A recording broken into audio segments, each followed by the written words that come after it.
The director of the World Heritage Centre says some sites may be lost without future funding. With some countries now moving out of the pandemic, what challenges are the world's treasured places facing? NTD's Aitken brings us this report. Sites on UNESCO's World Heritage List felt the impact of the pandemic as travel restrictions limited access. But while the organisation hopes to come out of the crisis stronger, it faces another challenge from lack of funding. World Heritage Centre Director Meshti Rusler shares her concern. If we are not able to safeguard the best places on Earth, which we have all agreed among all 194 countries, that these are the places we need to preserve, that the future generations have a right to see those places, I think we have failed. The Kremlin and Red Square was Russia's first World Heritage Site in 1990. The status helped it become the most visited site in Moscow in 2019, with almost 3 million visitors. But the pandemic caused a tumble in those numbers. That's been a financial headache for the authorities, as tourist rubles are needed to fund crucial restoration projects. It's a similar story at World Heritage sites across the world.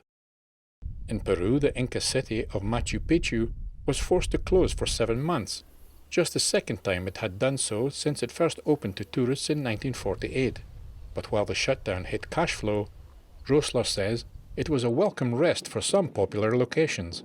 Venice saw a vast improvement in the quality of the famous canals that run through the city. Rosler says they used the pandemic months to draw up plans to help sites cope.